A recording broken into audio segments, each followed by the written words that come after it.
శ్రీమాత్రే నమః. సద్గురు జ్యోతిష్యాలయం వారి యొక్క విశ్వావసునామ సంవత్సర 2025 మార్చి 29 నుండి మొదలు పెడితే మళ్ళీ 2026 మార్చి 28 వరకు వచ్చే ఈ తెలుగు నూతన సంవత్సరంలో వచ్చినటువంటి సంవత్సర రాశి ఫలితాలని మనం ఇప్పుడు తెలుసుకోబోతున్నాం.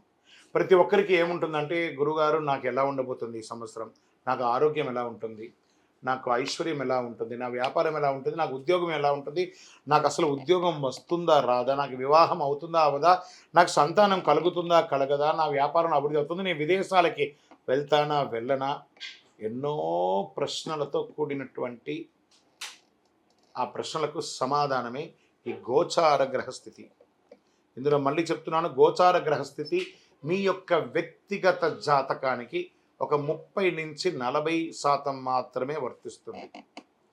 మీరు పుట్టినటువంటి ఆ లగ్నం, మీ యొక్క టైం ప్రకారం ఒక లగ్నం ఉంటుంది, మీ నక్షత్రం ఉంటుంది, మీ పాదం ఉంటుంది, దాని ప్రకారంగానే సంపూర్ణ జాతకాన్ని తెలుసుకోవడం కుదురుతుంది.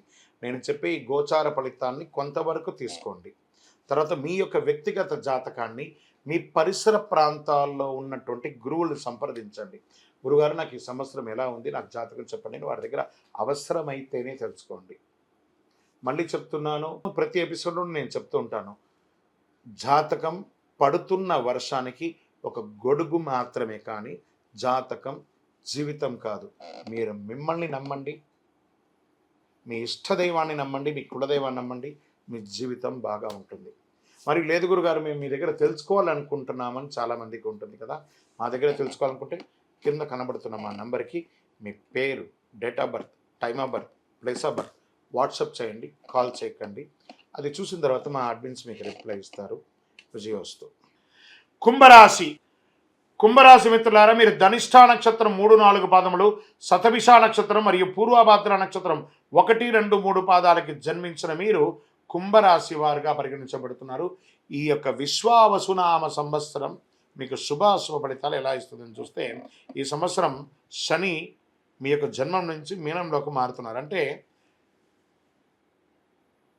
7.5 యొక్క 3వ దశలో మీరు వస్తున్నారు. 2 దశలు అనుభవించి 3వ దశలోకి వచ్చేసారు. అంటే పాదశనిగా మారబోతుంది. వీరికి సంవత్సరం శని జన్మ ద్వితీయ రాశులతో సంచరించే మిక్కిలి శ్రమకరంగా ఉంటుందని కూడా చెప్పవచ్చు. ఇదేదో మీకు బాగా ఉంటుంది, బాగా లేదని చెప్పడం కాదు. ఒక గ్రహం బాగా లేకపోయినా మిగతా గ్రహాలు బాగున్నాయి, అవి కూడా చెప్పుకుంటూ వస్తాను. ఏ కార్యంలో సానుకూలంగానికి చాలా ఇబ్బందిగా ఉంటుంది.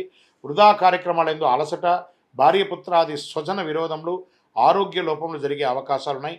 అకారణ కలహములు అయ్యే అవకాశాలు ఉన్నాయి. పాప చింతన కలిగే అవకాశం ఉన్నాయి.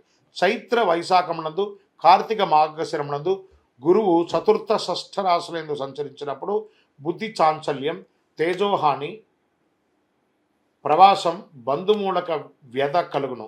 శత్రుజ్ఞాత బాధలు, చోర రోగ బాధలు అధికమయ్యే అవకాశాలు ఉన్నాయి. ఉద్యోగస్తులు ఇబ్బంది పెట్టే అవకాశం ఉన్నాయి.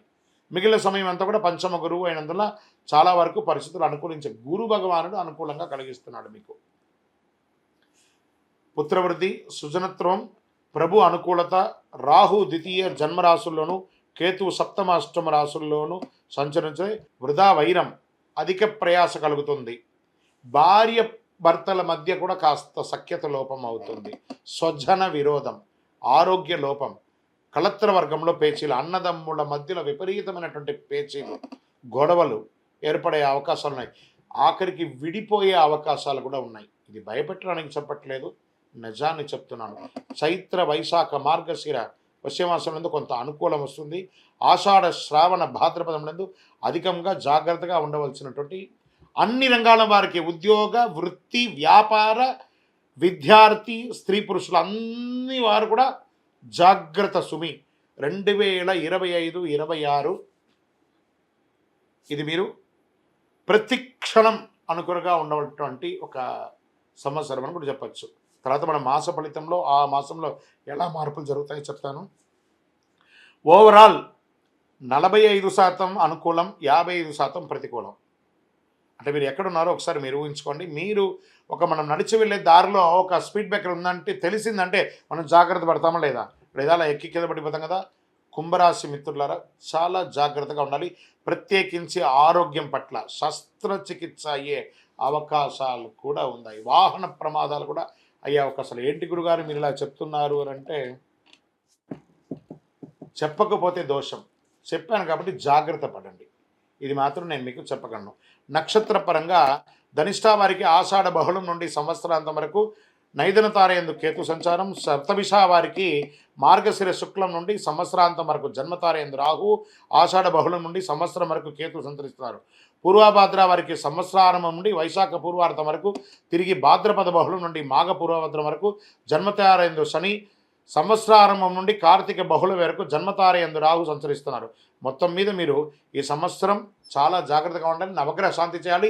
శని భగవాన్ని ప్రార్థన చేయాలి. దేహి మే బుద్ధి వైశిష్ట్యం, దేహి మే నిత్య యవ్వనం, దేహి మే పరమానందం, దేవదేవ శనీశ్వర స్వామి భగవానుడా, శని భగవానుడా నువ్వే మాకు దిక్కు, వేరే గతి లేదు, సర్వస్య శరణాగతి. ఇలా పొందండి. మీ ఇష్ట దైవాన్ని ప్రార్థన చేయండి. వెంకటేశ్వర స్వామి వారిని స్తుతించండి. ఏదైనా ఒక దీక్ష తీసుకోండి. ఆధ్యాత్మిక దీక్ష తీసుకొని ఆధ్యాత్మిక చింతనతో ప్రవర్తించండి. 7 అనే ఒక సంఖ్య, 9 అనే ఒక సంఖ్య మీకు కలిసి వస్తుంది. బ్రౌన్ కలర్, బ్లూ కలర్ ఎక్కువ ధరించండి. చెప్పులు పేదవాళ్ళకి దానం ఇవ్వండి. 9 అనే ఒక సంఖ్య గల నలుపు చెప్పుల్ని పేదవాళ్ళకి దానం ఇవ్వండి. ఒక గొడుగు ఇవ్వండి, నల్లటి గొడుగునివ్వండి. చలివేంద్రాలు ఏర్పాటు చేయండి. మజ్జిగ చేయండి. 10 మంది వాళ్ళ యొక్క మనస్సు కడుపు చల్లబడేటప్పుడు ఆ ఆశీర్వాదం మిమ్మల్ని కాపాడుతుంది. మీ వయస్సు ఎంత ఉందో మీ నక్షత్రం రోజు మీ ఇష్టదైవం దగ్గరపై అన్ని దీపాలు వెలిగించండి. ఇంకను సకల దోషాలు తొలగి ఆనందంగా ఉండడానికి ఈ యొక్క కరుంగాళి అద్భుతమైనటువంటి అతి శక్తివంతమైనటువంటి కరుంగాళి మాలను ధరించండి. విజయోస్తు. ప్రేక్షక మిత్రులకి విశ్వావసునామ సంవత్సర ఉగాది శుభాకాంక్షలు. మా ఛానల్ చూస్తున్న ప్రతి ప్రేక్షక మిత్రులు మా ఛానల్ని లైక్ చేయండి, సబ్స్క్రైబ్ చేయండి, గంట కొట్టండి. మా యొక్క ఛానల్ చూస్తున్నటువంటి ప్రతి ప్రేక్షక మిత్రులందరూ కూడా మీరందరూ కూడా ఈ విశ్వావసు నామ సంవత్సరం అద్భుతమైనటువంటి ఫలితాలు పొందాలని, మరియు రాజా రామచంద్ర స్వామి వారి యొక్క కళ్యాణం కూడా అద్భుతంగా జరగాలని, ఇంతింతై వటుడింతై అన్నట్టుగా మీ యొక్క జీవితంలో ఎన్నో ఆనందాలు కలగాలని మనస్ఫూర్తిగా ప్రార్థన చేస్తూ శుభాకాంక్షలు తెలుపుతున్నాం. మా ఛానల్ చూస్తున్నటువంటి ప్రేక్షక మిత్రులందరూ కూడా ఒక్కసారి కొత్త సంవత్సరం కదా, మా ప్రోగ్రాంకి ఒక లైక్ చేయండి, సబ్స్క్రైబ్ చేయండి, ఇతరులకు షేర్ చేయండి. పక్కన ఒక గంట గుర్తు. పూజతోనే ప్రారంభం కదా, ఉగాది పూజనే, రామచంద్రస్వామి పూజనే కాబట్టి గంటతో ప్రారంభించి సాధిద్దాం. పక్కన ఉన్న గంట గుర్తును కూడా గుర్తి అలా క్లిక్ చేసేసేయండి. చాలా అద్భుతమైనటువంటి విషయాలంతా కూడా మీ అలా క్లిక్ క్లిక్ క్లిక్ క్లిక్ అని వచ్చేస్తుంది మీ దగ్గరికి. నమస్కారం.